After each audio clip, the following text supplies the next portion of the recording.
have you gone past the phase of I no longer am myself and I am now like a person without an identity that's just living in this body? Like, where are you currently at? I feel like this is actually really deep. Dude, you ever think there's such thing as too much enlightenment?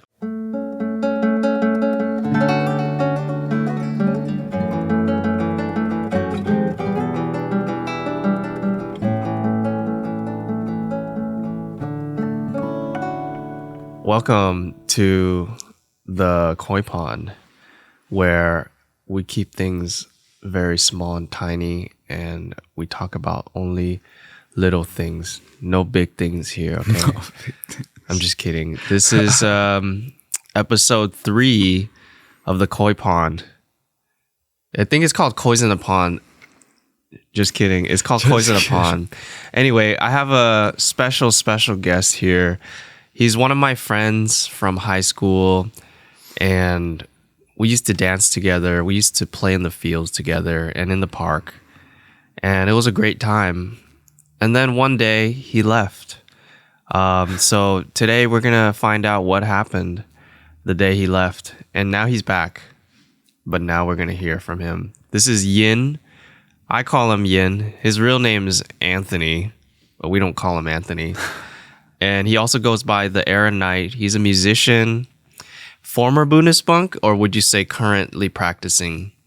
Former Buddhist monk and currently spiritual practitioner. Okay.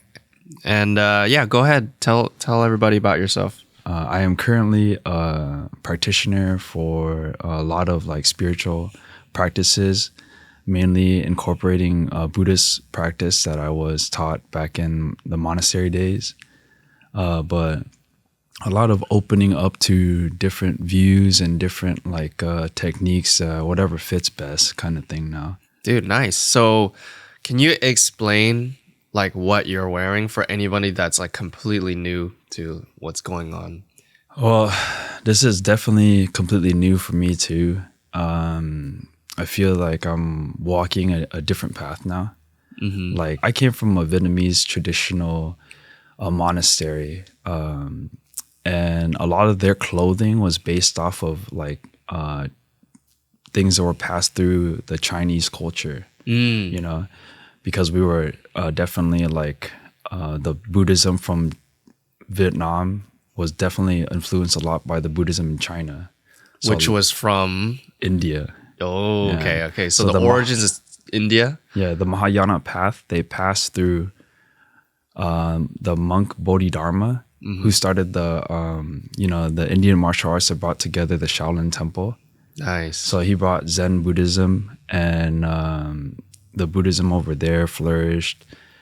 China had different also sect of Buddhisms, and eventually Vietnamese Buddhism came down through that path. Would you say it's its own thing now, or is it kind of like pretty much similar to like the original Chinese Buddhism? There's still a lot of similarities. I think every temple does their own thing like differently, but definitely there's like main practices where they keep to, you know. What's like the main purpose, I guess, for someone that's like completely new?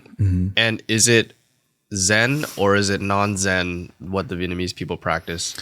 It's a mixture of a lot of things, because like, you know, the traditions are so exposed now. Like before, it was really like a oral tradition, right? Whatever was in the community, whatever you were like exposed to at first, with like, you know, your village or your whoever came to preach, for example, right? That would be the tradition that you're first like immersed to, and maybe you like that, so then you started practicing that sort of like teaching. But it's a lot of mixtures now. Like I know that we practice a lot of mantra. We practice a lot of like Zen, even Pure Land schools.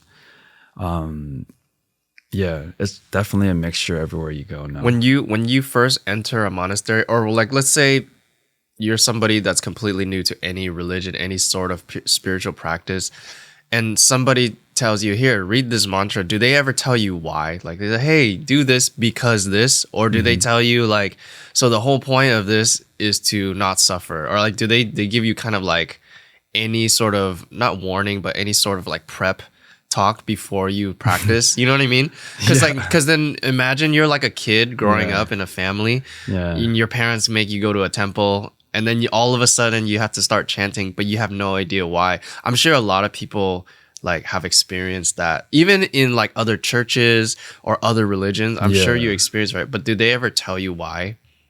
To be honest, I'm pretty sure there are temples that do tell you why, but like since it was a strict like traditional Vietnamese temple where like the monks and my master didn't speak English, like it was straight up like, you know, how my dad would used to teach me, you know, and my dad would teach me about like, you know, you have to watch and learn. They don't explain anything. Whoa, you know, they don't that tell must you be anything. tough. Yeah, like I didn't know what I was getting into when I left to become like, you know, a monk, right? I thought like, oh, like, you know, my image in my head was like, oh, they sit and meditate. I just want to sit and meditate all day long. But that was way different from what actually happened. Because let's say I'm just like a commoner and I look at the practice. I'm like, what are you guys doing? You're just sitting there and doing nothing. Yeah. Right? Because that's essentially what it is. Yeah. But then obviously there's a lot more going on in here than we could see from the outside, right? Yes. And from what I understand is you're cultivating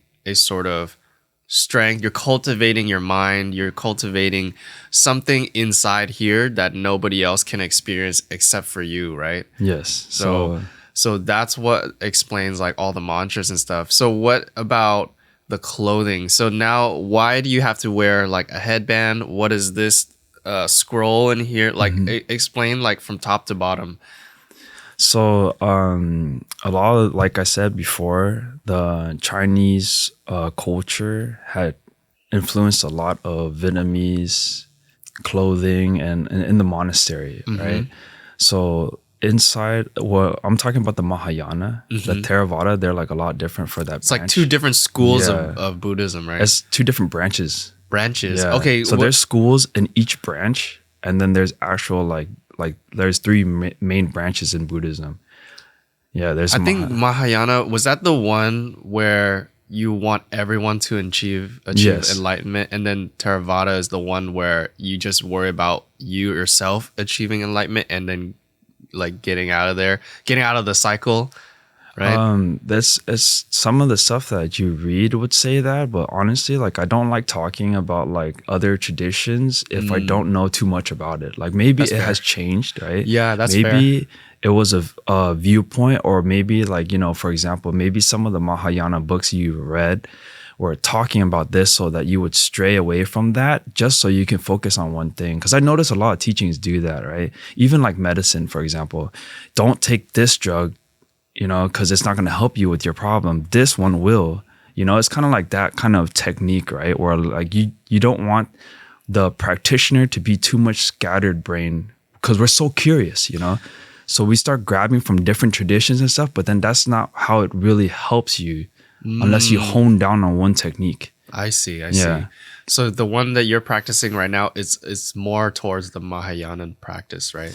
It's definitely because of, you know, 5-6 years of constant practice with that it's more what's naturally for me to kind of like use to calm myself or hone my like awareness or anything or concentration, so that I can continue to utilize those in everyday like skills and learnings and everything else. So this scroll right here is called the Shurangama pendant.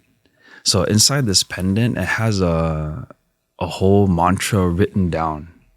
And it's supposed to be really protective. So the Shurangama is a teaching of the Buddha passing down to his attendant, Ananda. And it's supposed to be like a spell breaker, ward away like evil. I see. Yeah. What's a spell breaker? I'm interested in that because like let's say I don't understand any of this stuff, right? Which I don't. So to me, it sounds like very like, whoa, what is this, like some sort of mystical thing? Or is it very, very real and very tied to our real lives, like our daily lives, right? How does it translate into like me waking up, going to work, and all that. Like, how does that connect? I feel like using the term, for example, like spell breaking or anything, like it does seem a lot mystic behind it, but then there's a lot of like ways that we can describe something, you know, like with metaphors or like terms that we pick up from, for example, from reading. We carry that on, but in actuality, there's like layers to how these things work. Or like, I like to look at everything through energy, right? It's like a lot of things like now that I read like lower frequencies or higher frequencies in spiritual practice. Anything protective for me is basically to keep these lower frequencies out so that I can continue to cultivate myself to reach or like to maintain. What I learned is positive thoughts create higher frequencies and higher vibration, and negative thought is the opposite, is lower frequency, lower vibration. And the goal is to cultivate the higher ones. And how do you protect yourself from falling down to the lower ones, right? And then that's where that spell comes in and goes, hey, if you chant this, we're going to stay up. You know, is that what it is? Yeah. So the point of mantra is like, there's two parts to it. First part is that when we speak, for example, right, it's kind of like casting a spell. Right. If I say something like negative to you, there's going to be some kind of reaction. Right. Mantra is viewed as vowels and sounds that are supposed to raise like your consciousness, or like at least keep you can like also meditate on mantras.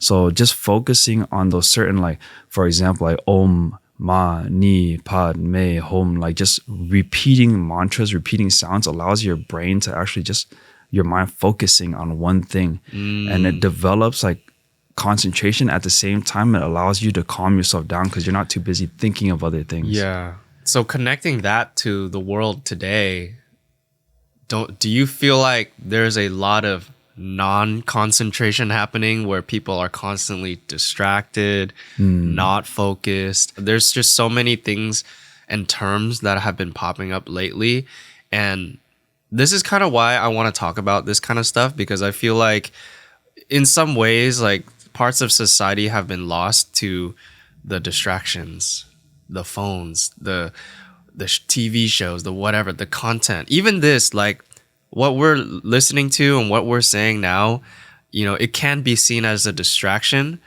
So how do you find the way back to the yourself? How do you find your way back? And this is kind of why I've been so interested in like these types of practices, because I feel like it's definitely helped me kind of live my life a little differently. And you kind of see it play out, like, oh, let me just practice this and see what happens, right? And then once everything starts to come to your life where it's like, wow, there's actually a lot more positive things than I thought.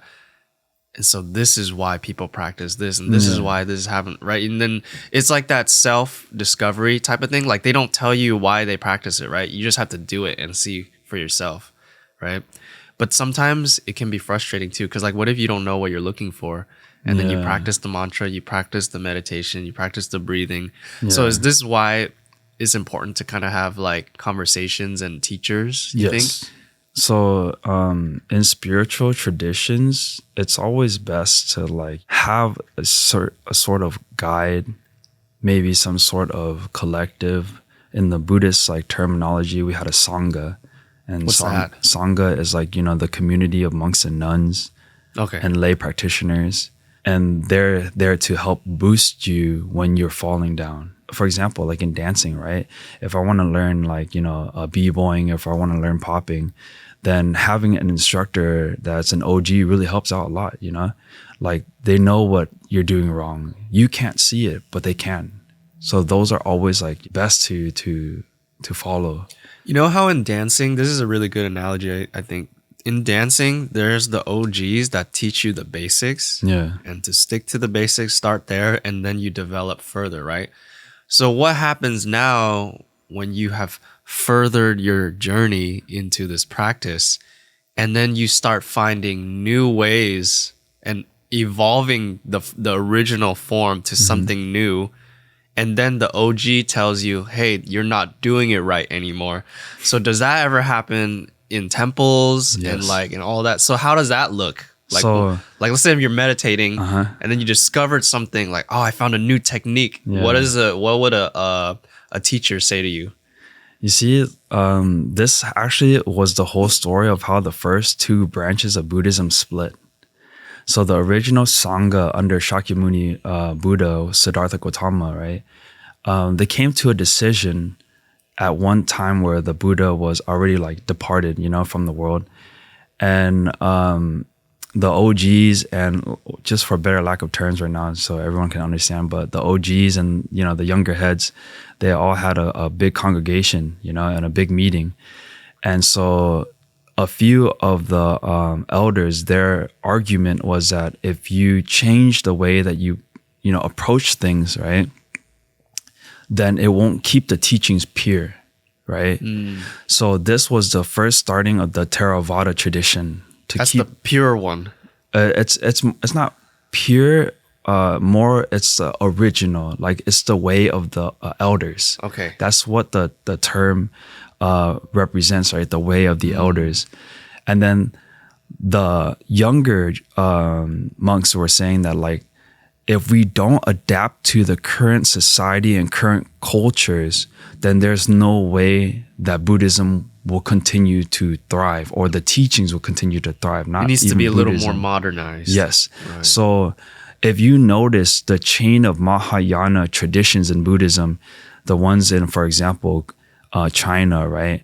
Vietnam, Korea, Japan, and there's also other ways in the world, but I'm just saying from the branch of India that moved around, like, To the east. yeah. And Theravada, they went lower to south direction towards, like, for example, Burma, right? Indonesia. We have Indonesia, we have Thailand, we have Tibet. Cambodia. Tibet actually had Vajrayana. That's like a different one. That's just the third one. the third branch. So, yeah. okay, Vajrayana, what is that and why is it important? And how come nobody ever talks about this one? Honestly, I can't talk about it either because I don't know too much about Vajrayana. So I started my spiritual journey just reading books, because that's kind of how I start a lot of things, actually. Even with business, even with finances, like with almost anything, outside of the arts, I started with books. I remember my first moment of like, aha, like a light bulb turned on in my brain when I started reading these like finance books, right? And I was like, oh, I never knew this about money. Never knew this about business. And that was the first time I ever experienced my brain shifting from the original thought to like completely, now my whole world has changed, right? Yeah. That first feeling of like light bulb, what is it called? Like when you have like some sort of a epiphany, right? That moment, I was like, dang, you can get that from a book? Okay. And then from there, I just kept snowballing that to other things.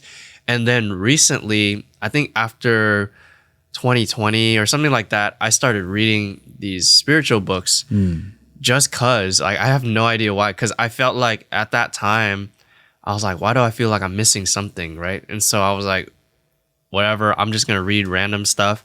And then I stumbled upon this book called Awakening from the Daydream. Have you ever heard of that? I think I showed it to you. Yeah. So basically, it's about the cycle of samsara. And for those who don't know what that is, it's like a basic depiction, and it's symbolic and it represents the cycle of suffering and how to escape it, right? And the root causes of it, and all the different realms that you can be born into. Yeah. And then the goal, the ultimate goal is to get out of the rat race, is to get out of the cycle, right?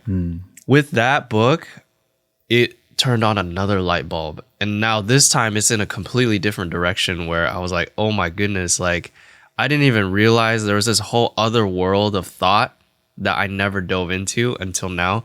And then from then, I was just interested in like reading almost every book about like different religions, not even just Christianity, because I started off with Buddhism, Catholicism, and now I'm back to reading into Buddhism and all those different practices.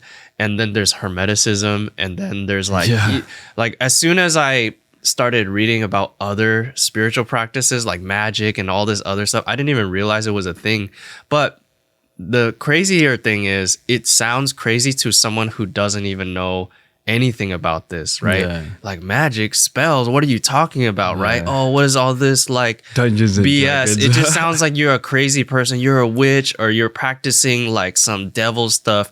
But Yeah. really, when you actually read the text and you go, oh, it's just basic like knowledge to help your mind stay conscious, Yeah. to help your mind focus on what's important to your life, to help you kind of grow into the person you want to be and manifest whatever you want in your life, right?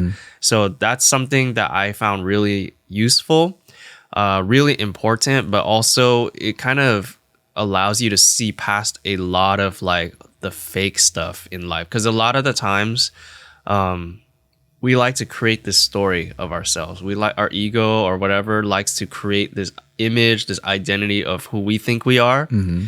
And anytime something happens in your life that doesn't align with that image, now you start to suffer. Yeah. Now it's like, oh no, I failed at this. And because I am this, now I'm a failure. Or now I'm suffering, or now this hurts, or whatever, right? But when you finally realize that it's all just your mind making this up and you break free from it, it's like, okay, now what? Now there's no more suffering in that type of way, but what's after that? And so where do you feel like you're at in your journey? Where have you gone past the phase of I no longer am myself, and I am now like a person without an identity that's just living in this body? Like, where are you currently at, or where do you feel like you're at? I feel like this is actually really deep. So it's not really easy to answer. The ego will always create what it needs to kind of like protect itself, you know. We can't function without ego. They actually teach you that too. Like, you need a kind of direction, you know, like they say, oh, all desires are bad. Not technically, no. Like, there are wholesome desires that do lead to some sort of suffering, but it's better than, you know, an unwholesome desire, for example, right? The ego, for example, will always create stories. There will always be stories. Now, I can't speak for an enlightened person, right? Because I'm not there yet. But I am definitely aware that there's always changes. There's changes in how my mind perceives, you know, who I am currently to who I was. A lot of memory too, you know, like your memory's not always going to be like spot on, right? Like, oh, I thought I was like this. But then when someone shows you, like, for example, my dad came to me with a video of myself when I was like 6, running around screaming. And I was like, so that's why he beat me so much. It wasn't because he hated me. It was because You were a brat. I would have beat myself too. You know? That's crazy.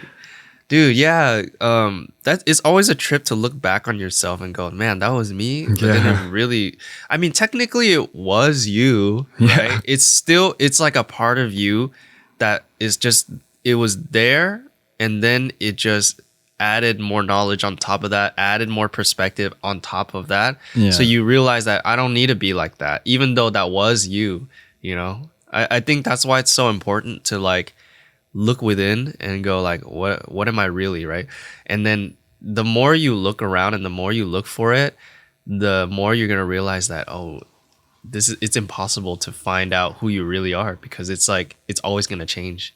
You know? Things are always constantly changing, and one powerful tool I feel like with all, like, you know, spiritual practices or religions is like the power of like awareness, you know, the ability to kind of like investigate. For example, like, what makes me tick? What makes me me? What habits do I do? How do I react to things, for example?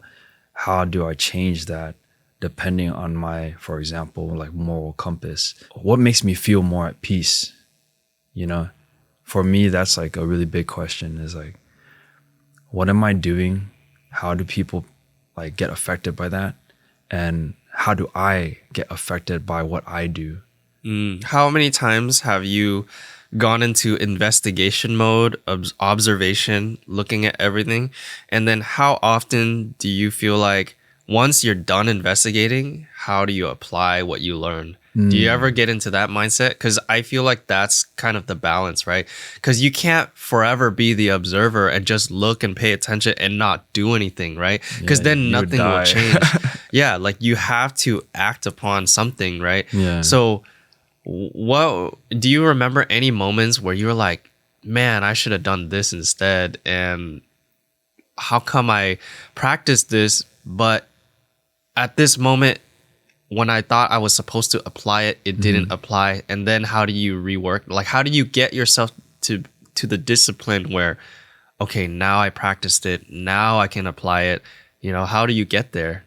You know, like the funny thing is that even if you started your spiritual path like later in your life, there's a lot of times where you can like reflect back to earlier periods in your life. For example, like through a breakup or through losing a jam, for example. You're like, oh, I should have done this or I should have done that.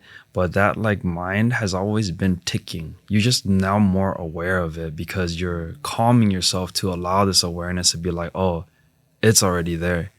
You have been investigating in certain ways, even though it wasn't considered spiritual, but your brain was doing that. You know, your mind was doing that, right? So there are a lot of times where like, now that I'm more aware due to my practice, I like to balance things, you know? Like if, for example, media, they say is like a tool like anything else, right? If you use it too much or you can become too attached to something, it's always going to lead to something like you're not balanced in some other way and it becomes considered bad, right? So if I'm making music or if I'm, you know, sessioning, now I like to balance that to make sure that my practice is enough where I still feel grounded and calm and tranquil at times, and then I can still need to do anything else, you know. Yeah, like you don't want to practice to the point where you lose, like you miss out on living your actual life, right? Because I think there is that type of possibility. Like let's say you meditate too much or you do this too much or you practice whatever, then you're going to miss hanging out with your friends or you're going to miss your family and then whatever. You're not actually going to enjoy your life, right? So how do you find that balance, right? Because some people don't practice enough and some people, I don't think there is such thing as practicing too much. You think so? No, there's like definitely like depending on that type of person, right? Like, I mean, like there are people that like to sit by the lake and read a book, right? There are people that like to go skiing. There's all sorts of types of people. There are monastics who have dedicated their whole life to it. That's where they find their happiness. It wasn't hanging out with friends or family, right? But it was actually developing to this practice where they could feel this investigation, this adventure within themselves to find out who they are and how they can, you know, either be better or actually accept what they currently are and find a way to love that, you know? So like definitely for somebody who is more like, for example, like us, like living outside of a monastery or like a holy, like, you know, facility or church, or to balance that and then to still do the things that you do like to do, I feel like that's like with everything, right?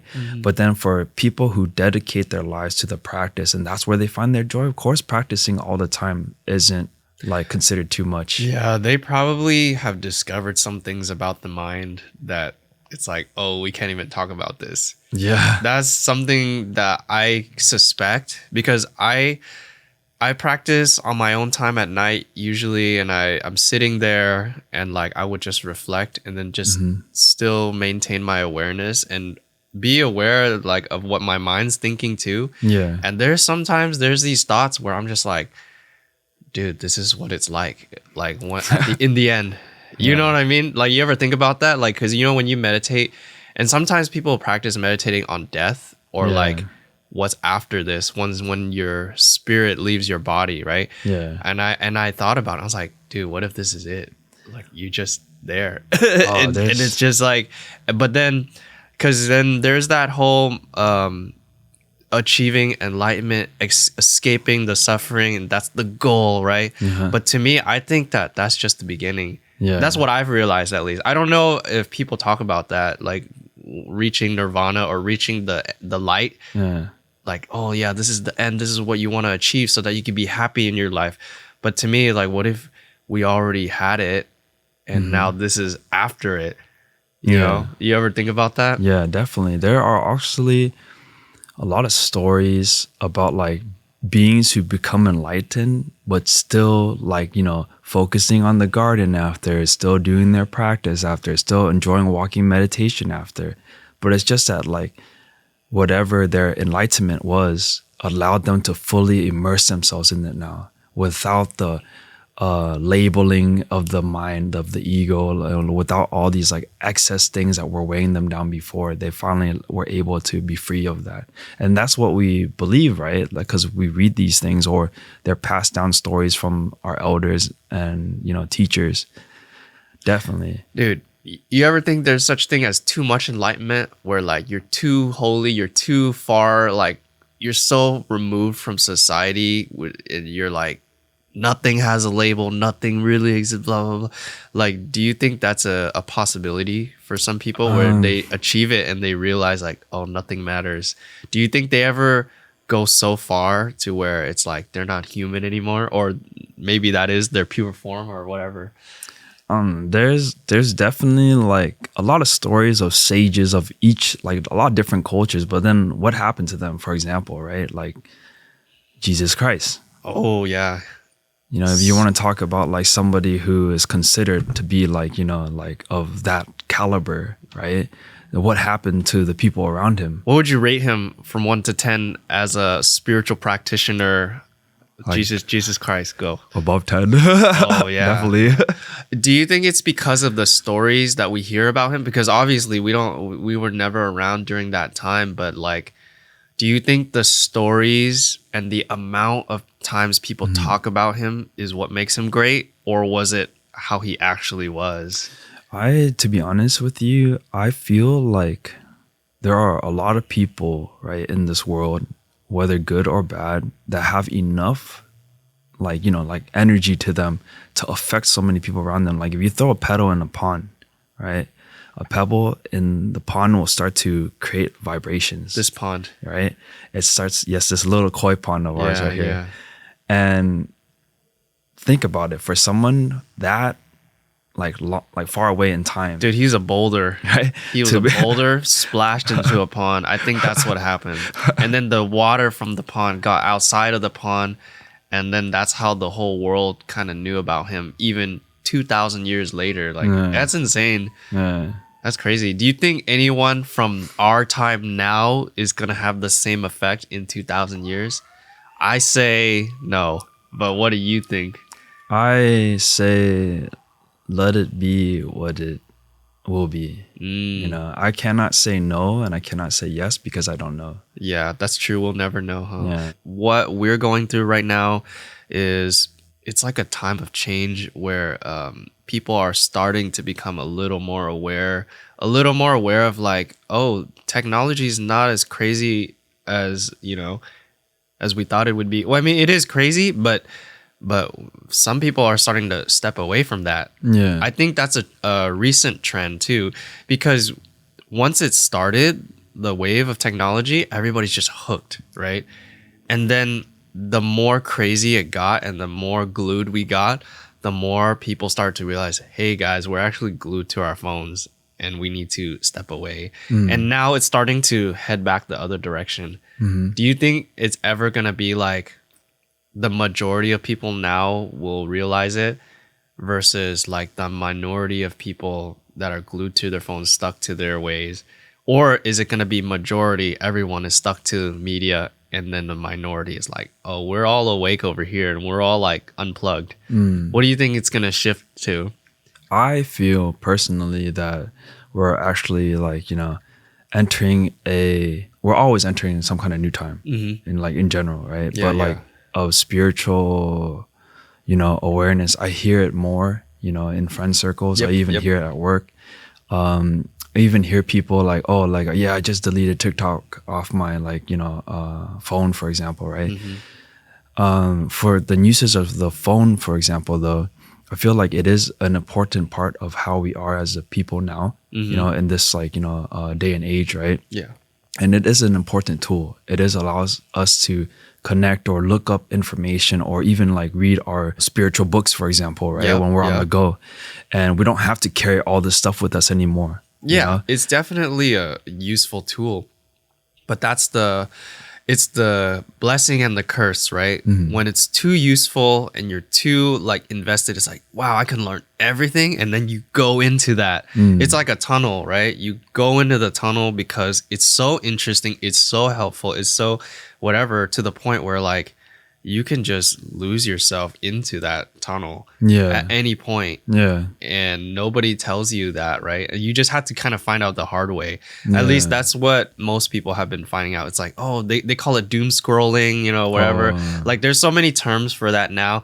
And then they're starting to link that to mental health and whatnot because they aren't focused inward anymore. It's always like, let me consume something, consume, instead of let me regenerate like the energy that is from here, like the center, right?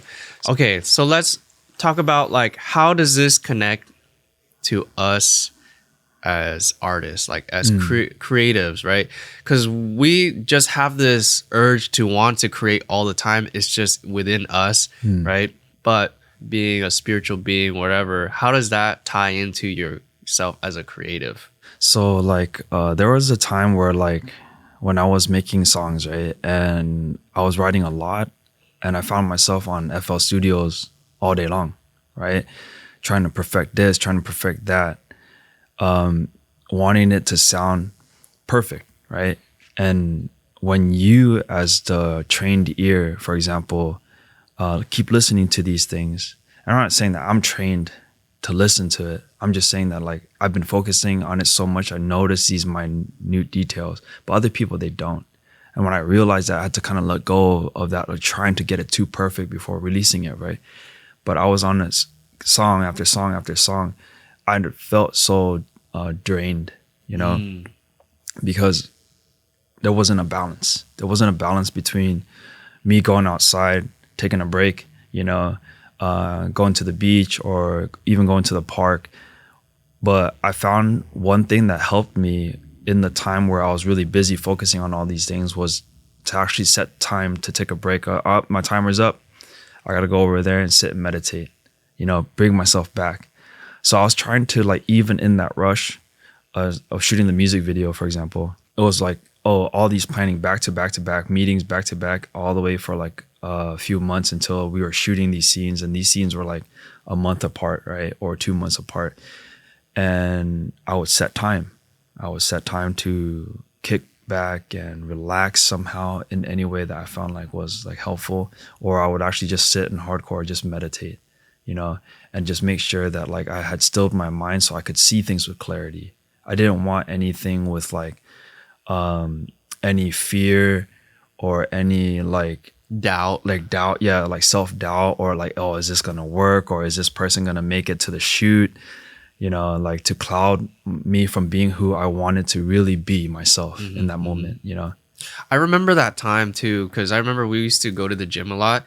And during the gym, what I noticed is like your mind was constantly focused on the music video. And I was like, oh, dang, you're in it right now. Yeah. And so I understand why you have to balance yourself, because if you don't, you're just going to be lost in that mind where you're just focusing on this thing and you forget about everything else, which is very dangerous, I think, because that could easily happen to anyone, like with an addiction or like anybody that's just not aware of what they're doing, right? And then next thing you know, you're just stuck constantly managing and running around, stressing out, whatever, just doing this thing, and you don't realize that, oh, it's affecting me, Yeah. So that's another thing. If you guys have the time, definitely check out that music video. It was pretty cool. Love Hurts. Yes. That was the one, right? Because you did several music videos, honestly, and I think they turned out great. Oh, thank you. Yeah, you guys should definitely check that out. but right now, so after you did all those music videos and you went kind of back to working your job and you kind of started focusing on your practices again, so where are you now in your music journey? I am still working on a single. My recent single is called Holding On, where I take a kind of more like a R&B kind of like kick back to like what we grew up with, you know, in like the 2000s and stuff. And later 90s, early 2000s. And I feel like I'm at a more balance, you know, where like I am training my awareness to be like, okay, when am I pulling too much into something to kind of like pace myself? Because, you know, a lot of things with media too is that we're always rushing ourselves, but for what? You know, that's why I have to keep asking myself too, is that like, yeah, I need this deadline. If you don't post enough of this, you're not going to get enough followers, for example, or people viewing this or advertisement. And there's so much information that's being overloaded into your mind. When does it really stop unless you put the pedal down? Yeah. You know? So that's the thing. What I learned is some people can operate at these frequencies of like thought and the busyness. Some people can thrive in that busyness and then some people can't. Yeah. You know, because I know a few artists that are just like, this is their life. And like we were talking about like the monks earlier, like that's their life. They just want to practice all day or every day, right?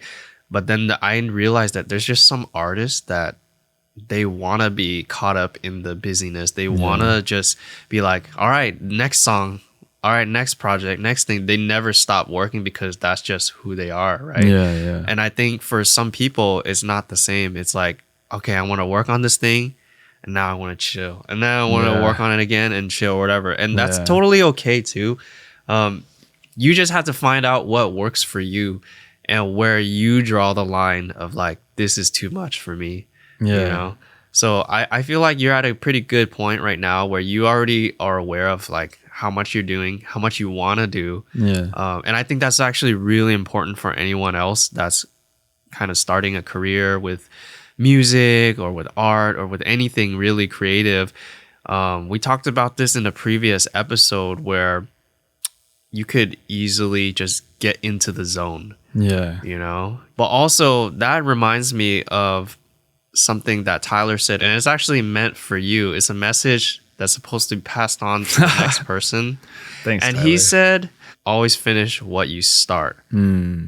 So that's his message to you. What do you think about that? Do you think that's a true thing, or do you think we should leave things unfinished? Art is art, you know. I gotta finish what I start.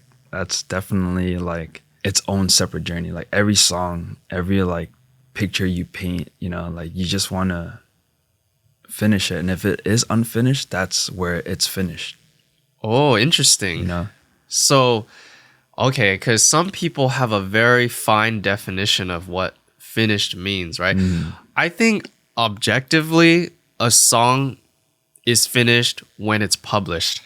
Right. I think objectively, because if it's never released, how do you even know if a tree falls in the woods and no one's there? Did it really fall? Right. So if a song, if it never gets published and nobody hears it, did you really make it? But here's the thing: if the song was published, right, and like you know everyone heard it, but you're not happy with it, compared to the song that you never released, but you didn't need to release it, but you're happy with it, is it still done? Well, yeah, you still have a listener, which is you. Yeah, that's what I'm saying though. So I think that's why you, as an artist, you have to define what being finished means to you. And that's what's more important than what other people think, right? Because you could live your whole life just making songs for yourself, and that's totally fine too.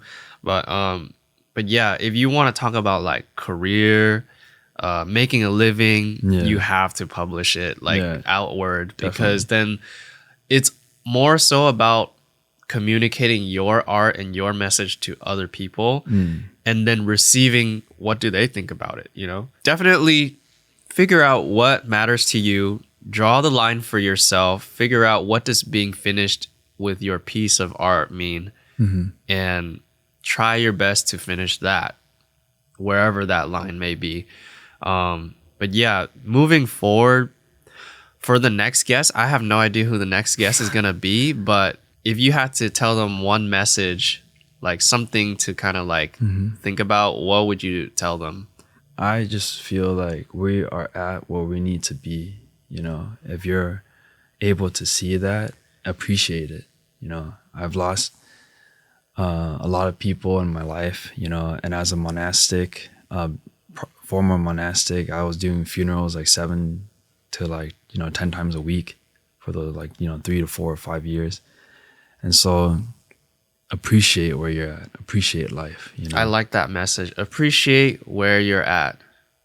That's very important because I definitely hear some people that they're way further than me in their career. They're way further in whatever goals, right?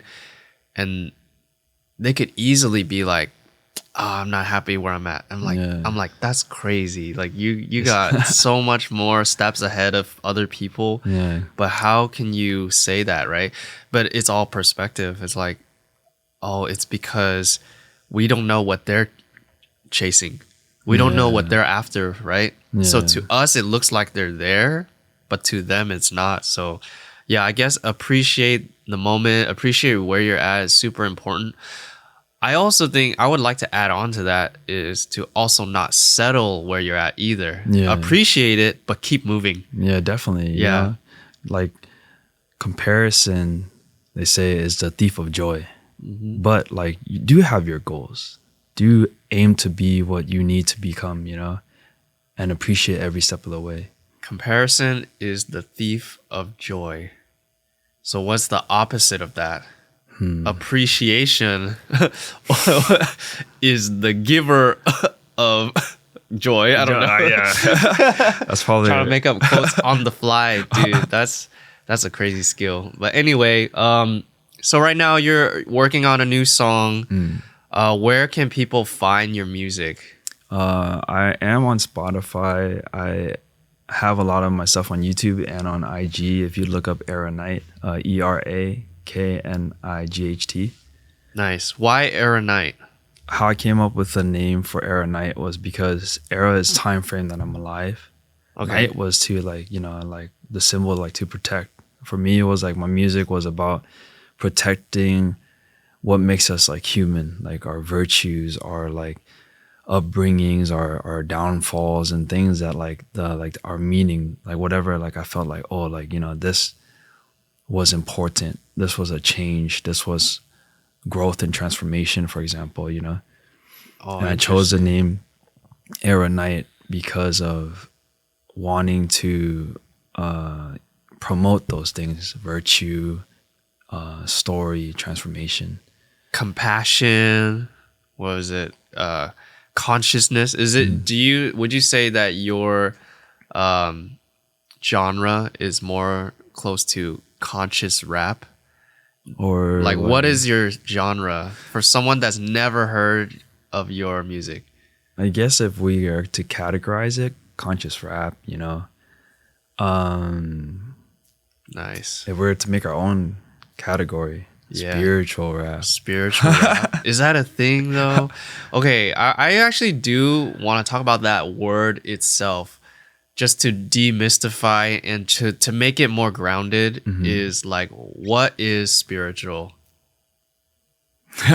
Yeah. What is it? I wanted to ask you that question too. You What do you- first. okay. After you, sir. Yeah. I really don't know how to like bring it down to like specifics, for spiritual. I feel like some view it as like a, like you said, like mystical. Some view it as like holy, right? Some view it as like technical, having to do with emotion, having to do with like other things. So I really don't know exactly how to categorize that down to like, or like define it. I mean, The way I define it is by telling or saying what it's not. So anything so what it is, so in my belief, being spiritual is not your physical body, right? Not your mind, whatever your thoughts are, your emotions, it's not that. It's not your actions. It's not what you're doing. That's not spiritual, because that's like, it has to do with the physical realm, right? It's everything that has to do with none of those things. So if you dig deeper, even deeper, behind your thoughts, behind your emotions, behind your actions, whatever is driving that is your spirit, right? So being spiritual is tapping into whatever that is and trying to find or be whatever that is. So that's why when you sit still and you just breathe, you're removing, or you're not removing, but you're trying to focus less on your thoughts, less on your emotions, less on your physical body, and just focusing on the inner spirit, right? So a few things now, okay? When you sit, you're doing action, so it does still relate. The spirit, though it drives the body, is still in relation to the body, right? The mind and the body can't be separate without the other, or you'd be dead, right? Exactly. So they're all interconnected. Yeah. For me, spirituality is all these things because it's literally how we are, you know?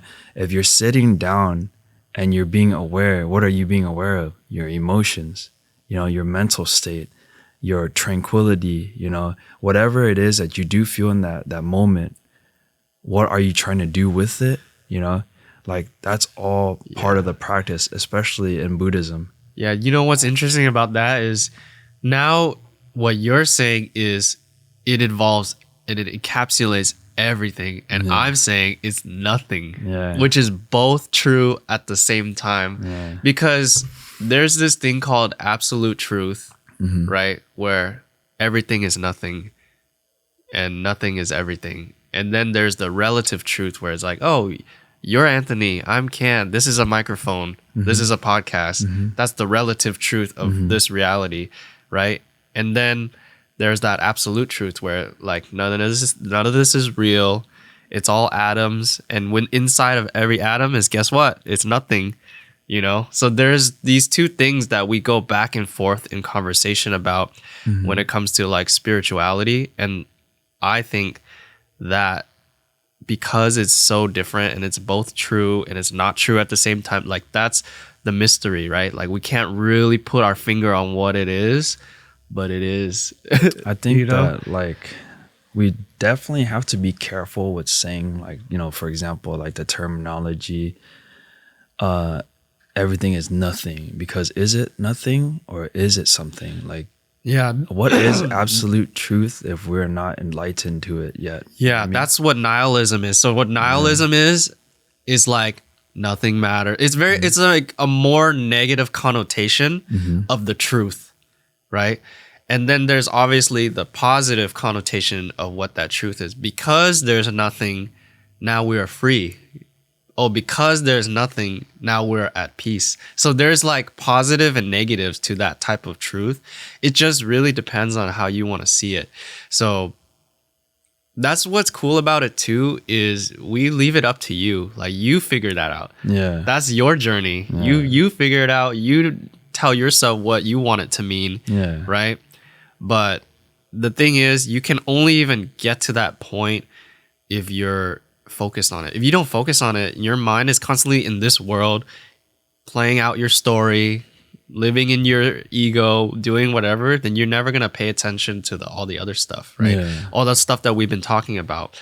But yeah, that's what the practice is really for, you know, and you can really do it or not do it, whatever you want. It doesn't matter, because regardless, it's your journey. You're going to learn things either the easy way or the hard way, however you want to learn it, right?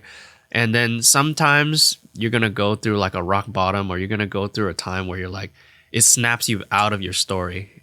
You ever notice that? Yeah, pain really is a factor, like a really good factor for reflection, like instant, like, why did this happen? You know, like how did I come to this, like, you know, conclusion or this situation? What did I get myself into? Those are like a lot of things that we ask ourselves. Dude, man, pain is like a very interesting topic. I feel like I could talk for hours about pain, because it's like people try to avoid it all the time. People try to numb it. People try to just make it go away. Yeah. But to me, pain is like, it's not the thing that makes you grow. It's not growth. Pain, I don't think pain itself equals growth. Pain is the thing that kind of snaps you back into a place where you can grow. Yeah. Not, oh, just because I'm in pain, I'm going to automatically grow. You could be in pain and stay suffering forever if you don't notice like what's causing it. Yeah. Once you notice what's causing it, then it gives you the opportunity to grow, right? The opportunity to change, the opportunity, whatever. So if we look at pain as an opportunity, then maybe you can start shifting the way you think. Then maybe you can like, you know, take notice of like what's actually happening, right? It's a way for you to kind of snap back to reality. But yeah, definitely interesting topic. Dude, I would definitely want to talk about that more in another time. So yeah, your message to the next person, appreciate where you're at. Yeah. Do you appreciate where you're at? I do. You're at? definitely Okay. do. That's good. I hope everyone out there listening is also appreciating where you're at. If not, you know, just take a breather. Take a 5-second breath and go like, I'm here. Okay, do that for me, will you? All right. Well, thank you so much, Yin. Thanks for having us, and we'll see you on the next one. 2 kois in a pond, whatever this podcast is called, doesn't matter. Anyway, see ya.